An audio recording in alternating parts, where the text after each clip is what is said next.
This is WPSL Port St. Lucie, the talk of the Treasure Coast.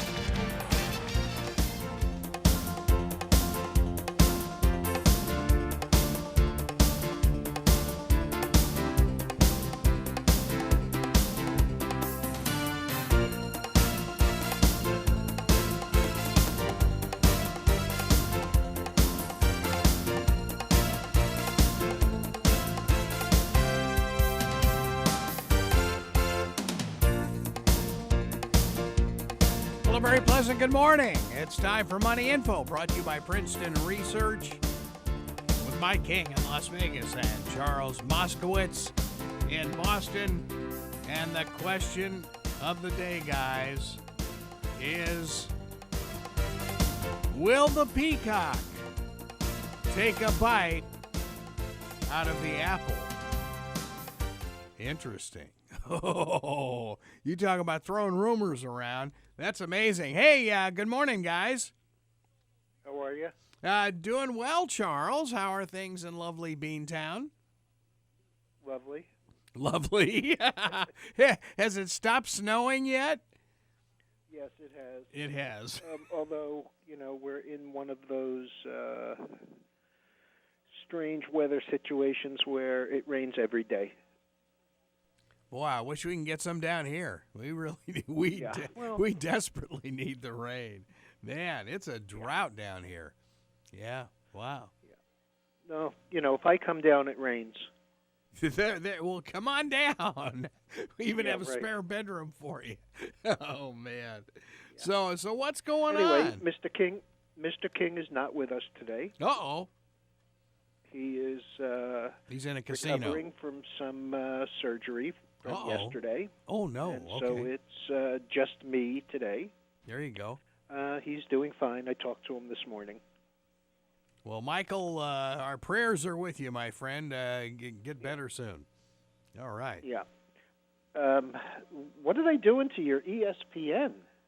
I was You're just gutting it. Yeah, I was just reading more stuff. Of course, the sports reporters, which Mr. Schaap started years and years ago, and was one of my favorites. And of course, I, really know all those guys very well on the show. Their last show was yesterday. So yeah. Oh man, it's tough. It's really tough because a lot of the guys. I mean, are they replacing them with young, cheap talent, or are they really cutting down the size of the company? They're not being replaced, to the best of my knowledge. What was very interesting, something I just read on the NAB wire that just came across this morning, is that don't look now, but the regional sports networks are next, and there's going to be a major consolidation. Although I don't know how they consolidate all that stuff. There are very few independents out there. I think yours is up in Boston. Nesson was one of the original regional sports networks, but I think almost everything else is owned by Fox. Yeah, but it's unusual. This one in particular is unusual because of the number of people that watch it. Yes. I mean, this is a pretty dense population, and I hate to put it quite like this, but there's nothing else to do here. I mean, I don't mean to say that in a really negative way, but the fans are really rabid fans here. I mean, you go to Florida or California, for example, where people are fans, but they have 5 teams to choose from. Right. And, from New York north, I mean, nobody in Connecticut or Rhode Island or Massachusetts or Vermont or Maine or New Hampshire is a New York fan. They're all Pats fans. They're all Celtics fans. The New York teams are also Rams relative to those teams. And so the concentration of fans in that 5 or 6 state area, they got nothing else. You go to New York, you can be, you live out on Long Island, you can be a Mets fan, you live in the city, or in New Jersey, you could be a Yankees or a Mets fan. and there's some delineation. Well, Same thing and with hockey. You could be an Islanders Sure. fan or you could be a Rangers fan. And, Right. It's the same thing. The only thing that's not like that in that area is basketball. Yeah. If you're not a Knicks fan, you're not a basketball fan. Wow. But Nesson Are the Knicks still in the league? Yeah, right. Oh man. Well, it was very interesting. So, I can understand it with Nesson. Yeah, I can But too. it is kind of interesting, and I think, did you see the Sinclair news on Tribune? Yes, I did, and that got to be very interesting because all of a sudden Rupert stuck his finger in that pie too, and he drove the price up a little bit for Sinclair. There's going to be some issues there. Sinclair has just been purchasing for the last 2 years, and we've got a Sinclair station. Well, actually, we're our television partner is WPEC Channel 12 in West Palm Beach, and they are Sinclair. And there's been all sorts of little rumblings about Sinclair wanting to partner with Scripps, and become a 6 television network, which would be really stupid. But, it just, that's what they want to do. And they would certainly put themselves in a position if they had, if you want to call them O&Os, with KTLA in Los Angeles, WLS Chicago. Right. And you've got Channel 11, the Met station in New York, PIX. You've got PIX in San Francisco. I mean, there are some really, really big stations in this potentially in this deal with Sinclair. And they did not have the big markets. They were in kind of the medium-large markets, but they didn't have any in the large. This could be amazing, but boy, they're over what used to be the FCC cap. But I mean, God knows what's going to happen now.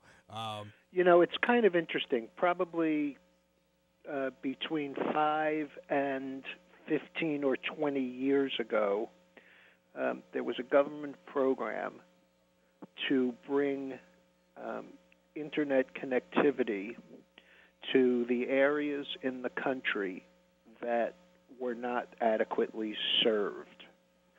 And it was the government program was something like a 1 for 10 matching funds for the development and installation of higher speed internet. I don't know if the program is still alive. I'm thinking it probably isn't, but the upshot of it was that entrepreneurs and small businesses went out and started building out all of that last mile stuff in rural areas. And so now you have very few areas, I mean, with the exception of really underpopulated areas, where you don't have really decent internet service. And so now with all of these, quote, skinny bundles, I mean, there's almost nothing that you can't get on TV now, or, well, let's just call it the generic term TV, because they're not those things that Vizio or Sylvania or RCA or Sony sell you as a TV. A lot of them are iPads and Hewlett-Packard, computers and stuff. Now, if you're an Amazon Prime member for purchasing stuff on Amazon, you now have their video service. For $40, you get Hulu, who has a phenomenal amount of content. Oh yeah. And so the need for really any of these big people like a Sinclair to put together, a quote network as opposed to our internet network, two completely different things with the same name, give service to all of these things. So that was kind of the upshot.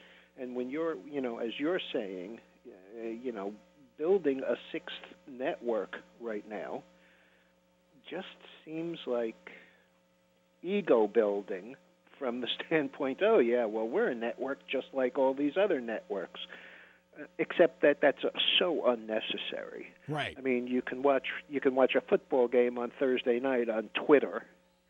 You can see, you can watch NASCAR on NASCAR.com live. I mean, the opportunities, or let's put it a different way, the availability of being able to watch what you want to watch happens on multiple platforms, and really everybody can get their hands on it. Yeah. Even if it's a pay-per-view issue. Sure. I mean, I'm not talking about $69.95 to watch, WrestleMania, which I still don't understand. That's one of the top pay-per-views out there. Oh, I know it is. But I I would more likely fly to the moon and back before I would spend $70 on something that I know is totally scripted. I want to watch something totally scripted. I can turn on any sitcom on TV and watch it for nothing. But you know what I'm saying. I mean, the opportunities to, pay $40 a month, or Netflix, or Amazon Prime, or, Amazon Prime carries HBO. Sure. I mean, there are so many offerings that the idea of a generic network just, to build one now just doesn't make any sense. And what got me reading that CNBC article, why would Apple, even in their wildest dreams, consider buying NBC? I mean, that, I think, would be suicidal. Well, they just want to deliver the content, but I don't understand it either. I just, that doesn't make any sense to me at all. No, and it's what's really amazing, and I've been looking at possibly upgrading ours to like a 4K TV type thing, and I was looking around and still reading all the engineering stuff. NBC is ready to pull their hair out because the Japanese, equipment is so far advanced compared to the Americans. The Americans will probably only be able to do like their own news feeds and stuff like that out of Japan. Other than that, they're going to have to go shared feeds because Japan is already on 8K, and actually they're going to skip over 10K and go to 12K, which we may not get to for 20 years here in the United States. It is insane how far behind we are from the rest. Well, not the rest of the world. I mean, Japan is just, kicking out this electronic stuff like you can't believe. They continue to do that. It is amazing. And what was I reading? Was it the? There's one of those kind of like the Google thingamabob, or like you mentioned it just a second ago. With the Amazon? What is their Alexa? Alexa, yeah. That it's they just brought out a new one with a picture. With video, yeah. Okay, so there you go. That's yet something else that Alexa and that ilk, whether it's going to be Google Plus or whatever, they're going to circumvent all sorts of stuff there. And, it's amazing. I remember when I was sitting in Stu Evie's office. This was early on in ESPN. We'd been on the air for, I don't know, maybe 2 years. And Stu was sitting back in his chair, and he had his big cigar, and he's going, you guys are so damn lucky you're owned by an oil company. He said, "Yeah." He said, "You're our black hole. He said, we're in debt $100,000 a day because of you guys." And then, of course, when they sold to ABC, Evie was laughing, and he said, "Yeah, and I made it all back too." Right. So, but Speaking about the difference in, where we are in the K's versus where the rest of the world is. yeah, There's a company called Straight Path Communications. The symbol is STRP. This is a stock that in January of this year was $30. The rumor around is that Verizon's going to buy them. Ooh, okay. Okay. The reason is because they are a 5K technology company. Yes. The stock yesterday closed, you sitting down? Yep. 214.74 up 53 and a quarter. That's not enough Because profit they for me. came out with, ready, an unnamed bidder is interested in acquiring us. Yeah, with a big V. Yeah. Well, Unnamed. Now, the stock, when I say it was 30 in January. It popped up to 50, and then it came back down and traded in that $30 to $35 area all the way through the middle of April, where it gapped in one day from the 30s to 90, stayed there for 4 days and gapped over 100, stayed there for 6 days and gapped up to 125, Whoa. stayed there for 6 or 7 days and gapped up to 150, stayed there for 3 days, and then yesterday's gap from a close, obviously, let's see, it was up 53 and it closed at 214, so a gap from 160 to 214. wow. And this is all you're talking about. They're going to skip 10 and go to 12. This is a company that possibly could be bought by Verizon so that they have 5K. Well, understand, Verizon locally here has got a little experiment going with 5K on actually the tower that, our WSTU is on in Stewart. They've got one 5K unit there. I hear they've got something down in Fort Lauderdale. All I know is my phone, if I'm anywhere on the Treasure Coast, is 5 bars. And we've never been that hot up here before. So whatever they're playing with, it's really effective. It's pretty amazing. Yeah, well, and they have poured tons of money into their FiOS system, and and if they can guarantee, it's still not as good as my Comcast system. Really, I've seen them side by side. You have, because when okay. we just bought this place, and I had the option of going either way through Comcast. Although I use Comcast Business, so it is a little bit better. But I had them side by side here, and there's really very little room for comparison. The Comcast is much better than FiOS, and frankly the other Verizon stuff is not that great price-wise. Comcast is cheaper and faster. Interesting. Well, or at least up here. Yeah, and we're going all Comcast at the tower sites and everything else. We're abandoning AT&T. The infrastructure just isn't there. And there was a deal yesterday, Comcast and Charter Communications. It's joint venture. They're not hooking up together, but they're forming a joint venture to explore other possibilities. And, the rumors around were that possibly they would turn around and buy one of these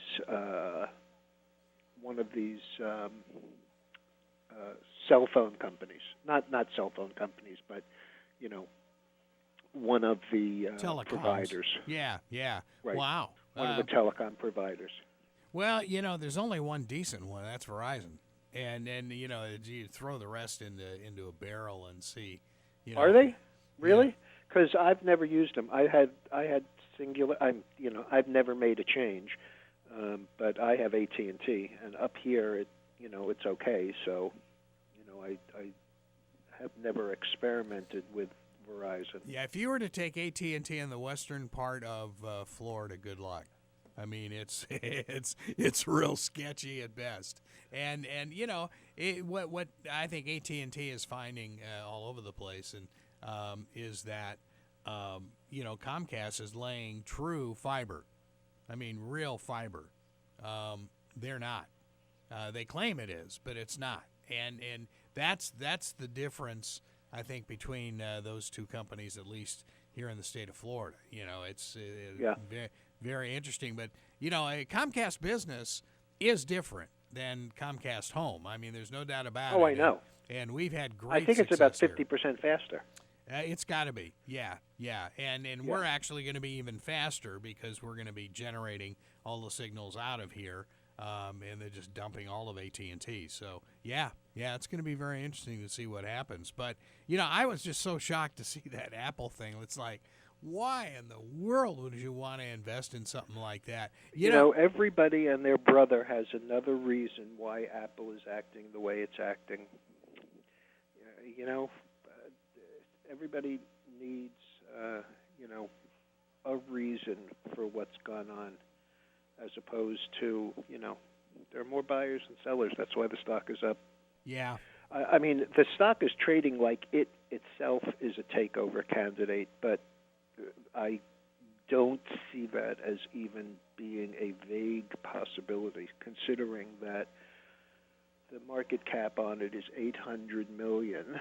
And if you had to pay a premium to own it, you would be talking about $1 trillion deal. And I don't think we're ready. I don't think the market's ready for $1 trillion deal, even though $280 million of it is cash that they'd get back right away. Of course, if they could bring it back into the country. Yeah, I was going to say, that's naturally. Yeah, wow. That's amazing stuff. That really is. I mean, every day. It's just unbelievable. Up $4 yesterday. That may have been a little bit of a hangover from all of the Berkshire Hathaway conversation about Buffett, being Buffett's first real foray into technology, and where he finally made the decision. It's so funny. All of these guys are talking about the first tech company to have $1,000 price on it, and they talk about Amazon, which is $9.55, up another $6 today, or $9.57 for Google, down $1.50, and Apple's the only one that's split amongst all of those stocks. And, up here at 155, if you multiply it times 7, it's no contest. It's already been there and is staying well above it without any effort whatsoever. Wow, that's yeah. That is truly amazing. It's just think about that company, and I think back, of course, obviously turning the clock way back to '96, and the internet, was kind of a gee whizzy type thing. And I'll never forget when we had a computer show. It's funny, I had this conversation yesterday with someone, and they were commenting on how they heard Mark Cuban on this station, and Mark was on our computer show, and he was talking about this new thing he had called AudioNet. And so I'll never forget, he called back after the show, and he said, Greg, what kind of a station do you have? I said, we have talk. And he said, you need to be on AudioNet. And so I said, do you know where we are? And he said, yeah, that's why I want it. So anyway, it turned into quite the success, and, we've been experimenting ever since. And thinking back to, I had Mark come to the Florida Broadcasters, and we were at Ponte Vedra Country Club, and you can see this picture, knowing Cuban as you do. It's like, okay, Mark comes walking in. All these people are dressed to the nines, right? Broadcast executives. Here comes Mark in a T-shirt and flip-flops. Hey, he's in a resort, right? Why get dressed up? Right, of course. And talking to these guys about the internet, and you could tell none of them got it. It was so funny to watch, It was like, oh, my goodness. Yeah, amazing stuff. It's amazing stuff. Anyway, it amazes me who, like, I watch CNBC all day. It's always on in the background, but it's actually beginning to annoy me a bit. They just had a tease for John Scully being on, and it's posted as John Scully, ex-CEO of Apple. Okay. The guy did, looking back on it, the guy did just about everything wrong at Apple. And he was there about. And they're going to have him. They're going to have him talk about it. And he was about there, Apple. Yeah, and he was there about 3 minutes, right? Right. He fired Steve Jobs. Yeah. And the stock was down about 60% while he was there. And it just reminds me, CNBC, I just don't get to, don't they look at these guys' CVs? You got him, you got Scully, who they trot out to talk about Apple. Totally inappropriate. You got Kevin O'Leary from Shark Tank. Have you ever read anything about Kevin O'Leary? No, I haven't. He's an entertaining guy, but Google Kevin O'Leary. I will. Okay. And there's an article from some Canadian, highly respected Canadian publication that talks about what a fraud he is, about how he bagged Mattel with his company that, you hear him, I sold my company to Mattel for $3.7 billion. Mattel got absolutely taken and, in fact, sued him. He's a phony. I mean, those O'Leary funds that he has now, the ETFs. Yes. Okay. They have $398 million in assets under management. That's a pittance. I mean, and his hedge fund that he had completely failed. Then you get my favorite. The guy from Business, what the heck is his name? I'm trying to remember. The guy who went to jail, the convicted felon. Yes. I'm trying to remember. Business Insider. Okay. Tall, goofy-looking guy. I just can't remember his name. Okay. But, I mean, they trot these people out, like you should even consider who they are, that they could be, the voice on any of these things. It's just unbelievable to me. And the reason that I was thinking about it is because of Kramer. Because Kramer was on Thursday. Yeah. Okay? Yeah. On Thursday, he was talking about Valiant. Now, everybody knows the Valiant story. It's the symbol is VRX. It's the deal that was a hedge fund darling that was $240 a couple of years ago. It's now $9, $10. They took over Salix. This is, it was just unbelievable, the mess that this had. It was Bill Ackman's big deal, and he finally sold out of it about a month and a half ago. He had a gigantic position. I think it cost him about $8 billion, and I think his investment in it was 11. Oh, God. So it cost him a chunk of change. Whoa. So Kramer comes out Thursday of last week. This is no exaggeration. And he says, and I quote, VRX is just a tracking stock for the debt. The equity has no value whatsoever. There's $3 billion in equity and $30 billion in debt. Oops. This stock is worthless. Okay? Oh, yes. This morning, Yeah. morning, somebody made a comment, some fund manager or someone at the Irisone conference yesterday had a talk about Valiant. This morning, Kramer says, I really like this. They've extended all of their maturities, and this I can understand why this stock could really recover. This is 3 trading days later. Well, sure. Miracles happen, Charles. Yeah. Not this kind of miracle. No. Holy smokes. I mean, there's actually a website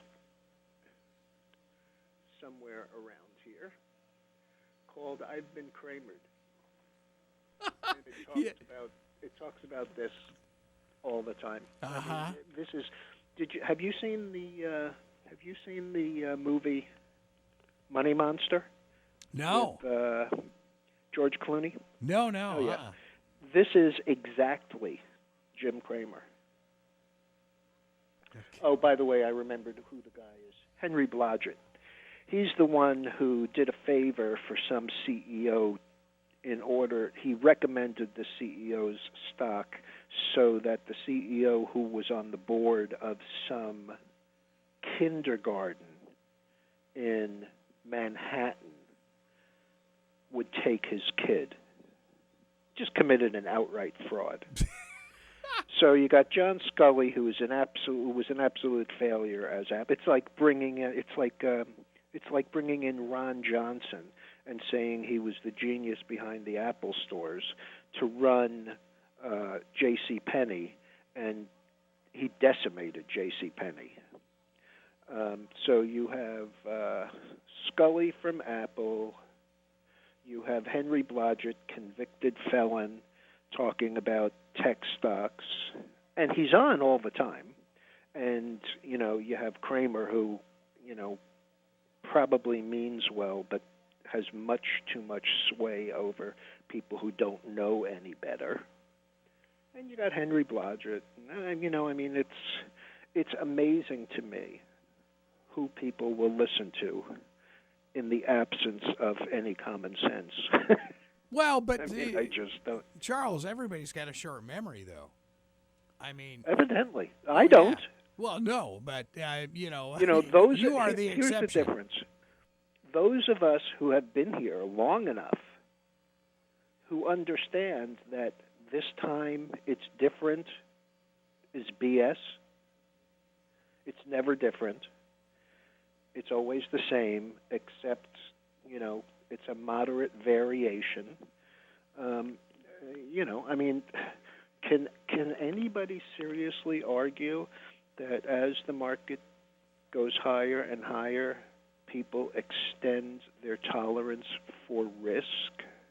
Or that when rates go lower and lower, the banks always lower their requirements for loans because the people who meet their requirements don't need loans? Interesting. I mean, it's just unbelievable to me that nobody ever learns their lesson. And my favorite one of all, you know who Ken Fisher is? Oh, yeah. we have a local financial planner who talks about, because on LinkedIn, he always blasts mutual funds. And apparently... Oh, and annuities. And annuities, yeah. We would never sell an annuity. Right. I would die and go to hell before I would sell an annuity. I hear him come on. I actually wish he would die and go to hell. Yeah. I'm so tired of hearing him. Well, and... or I'd like their... Now, here's a pay-per-view I would pay for. Josh Melberg, who is also on CNBC all the time.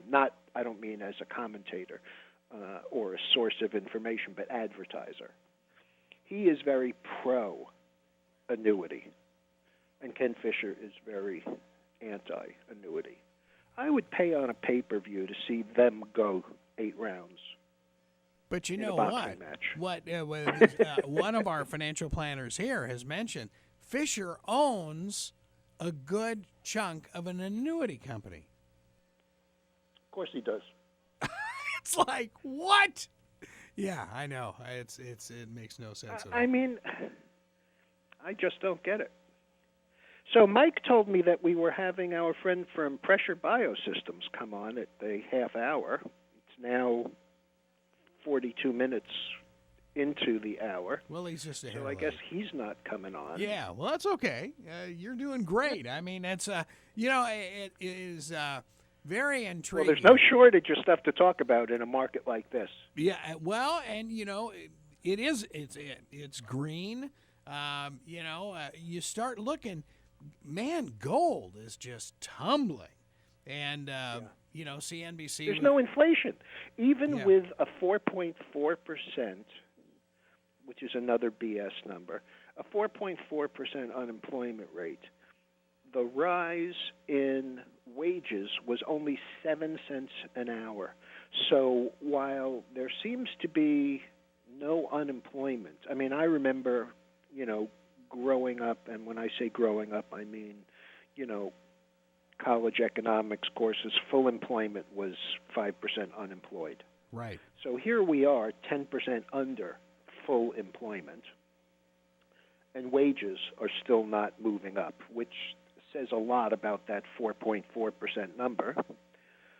I think that the better number is the U6 number, which is the market participation.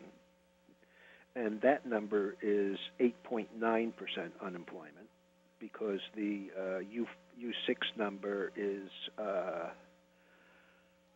way down at 62.9. So 62.9% of the population is interested in working. Right. So 4.4% of the total population is really kind of a misnomer. But the fact of the matter is there's no price inflation. You look at the oil, there's no inflation on that side. You look at food inflation, there's no inflation there. And so, the gold, is a problem. These unusually low interest rates, are just really hurting us. Plus,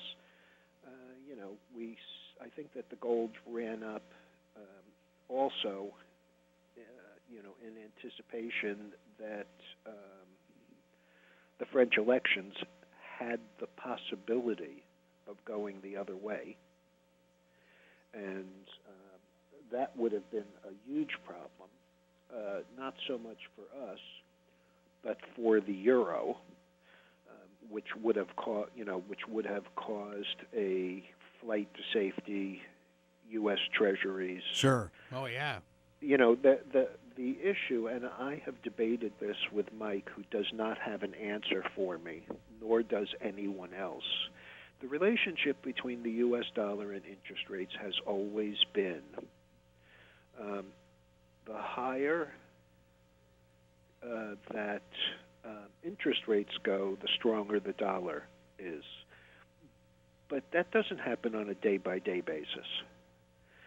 And so the issue becomes which is the tail and which is the dog. If interest rates are going up, does that mean that gold should go down because the dollar is going up? Or if interest rates go down and the dollar goes down, should gold go up? Well, it's a chicken and egg type situation, and as I said, on a day-by-day basis, it doesn't correlate that way. But let's face it, there's not a lot of inflation. The dollar is neither weak nor strong. It's been between, the dollar index between 98.5 and 101 now forever, it seems. And so there's just, not a lot of influence on it. I also write a daily note Monday, Tuesday, Wednesday, and Thursday. I don't do it on Friday because the market letter comes out on Sunday. But one of the things that I've mentioned in it is that these commodities don't necessarily correlate on a day-by-day basis either. And the main one that doesn't correlate at all day by day is the oil and the oil stocks. So yesterday, oil finished down on the day. All of the oil stocks were higher. Of the 10 that I look at, I think one of them was lower by a couple of pennies. All of the rest of them were higher. And the reason is that oil stocks, while they are influenced by oil, are not all about oil. They're assets on and in the ground. Tim comes on and he talks about, the shale and where the price of oil is. But the fact of the matter is, all that technology that he talks about that has lowered the lifting cost of oil is an asset to these companies. And so, at some point, they have to disengage between the oil price and the asset price of the company that's operating in the oil business. If railroad traffic is down, it's not like the railroads don't own the right-of-way and the locomotives and everything else that goes along with running a railroad. It's the same thing in the oil business. It's the same thing really in any business. And so, you have all of these disconnects, and you see the same thing, the silver is down. I still own Hecla. It cost us $3.95. It's still selling for $5.50. I don't think that when silver was $6 higher than this, the stock ever went over $7. Really? They have mines. They have mining equipment. Yeah. It doesn't go specifically on the price.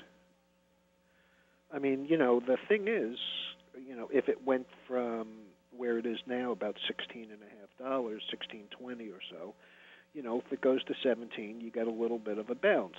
If it goes to 17.25, maybe you do, maybe you don't. If it goes to 30, obviously, you get a bigger bounce. But the fact of the matter is, by the time it filters into the stock, they can only take so much of it out of the ground, and the market can only take so much being sold into it.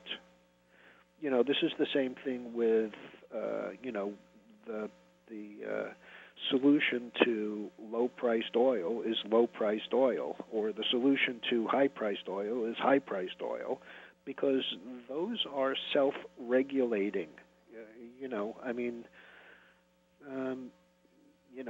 It's really a supply and a demand situation, and, if you have it and the price is higher, there's more that comes out of the woodwork. This is the same thing that people talk about when they say, oh, well, India, they have so much silver, people will sell it, and, people don't sell it. Yeah, what I thought was very interesting last week is Tim really hit it on the head when he was saying that by next week it's going to, the prices are going to be in the mid 40s, and they had Right. they had crept over 50, and I'll be darned. Yeah. I'm sitting here looking at him. Yeah. He's well, right. I mean, you look at the chart. In my note on Wednesday, I think, it had already come down, and basically I had said, look for this to go to the, we've been in a trading range, 52 to 43. Look for it to go 43, 43 and a half, but we won't have the opportunity. And sure enough, Wednesday night it traded down to 43.04 and bounced up and closed at 45 and change. Yeah. And then, yesterday on Monday it hit 46.70, which was a $3.70 retracement. $3.70 from 43. That's an 8% move in the raw price of a commodity. You have to remember that these commodities, people think about, margin the way that they think about margin for stocks. Oh, you put up 50%, and if something, goes up 10%, you haven't made 10%, you've actually made 20% because you only put up half. Well, in commodities, you're actually making a good faith down payment versus the value of that contract. And those numbers are really small. If you put up, let's say the oil contract is 100 barrels. If you put up, if 100 barrels of oil sell for $40, you're putting up a $40,000 contract, you're putting up $1,000 or $1,500. If you get a $3 move, you're getting a $3,000 gain on $1,000 or $1,500. That's really meaningful. Sure. Oh, you bet. And so people don't understand, we've become kind of desensitized. Mike looks at all of these studies that come out from, his favorite source, which is the Stock Trader's Almanac. The buy in May and go away, or Yes. this happens during this period of time, and this. All of that is fine, except that when you look at what the historical move is, sometimes it's 0.89% or 1.1% or 0.3%. Those are numbers that in today's market are meaningless. You get a 0.3% move in a day in some of these things.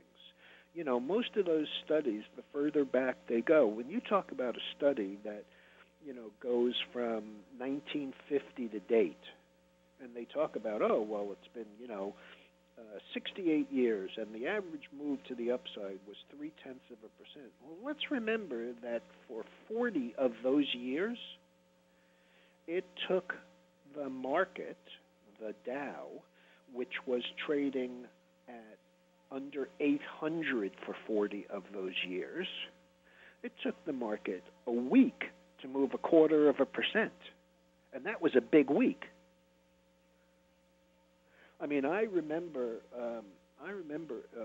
one of the first years that I worked in a brokerage firm during the summer as a kid.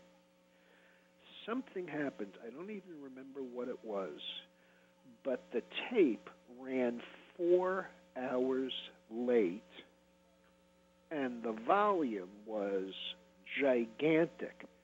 It was 1.2 million. Yes. Yeah. Okay? Yeah. Have I made my point? Yeah. And of course, 1.2 million, and the market might have moved 0.25% that day, and that was before, that precluded the Wall Street closing on Wednesdays so that the back offices could catch up on paperwork. That's how much of a problem 1.2 million shares in total volume was. You know, I can name you 100 stocks that open on 1.2 million shares or more every single day. Yeah. That's amazing. So That's while amazing. the studies all work, you know, they work, but to a dramatically small degree. I mean, you know, who thinks about, you know, well, right now the NASDAQ is up 0.37%. You know, that could be the result of, you know, one of these studies going back, you know, 45 years, and that's what you'd be looking for over the next 3 months, except it's 10:56 Eastern Time. The market's been open an hour and 26 minutes, and you already have it. That's amazing. Yeah. You know, yeah. Okay, so they were right. Okay, did you make anything on it? No, because 3.37% of a $6,100 index doesn't make you anything.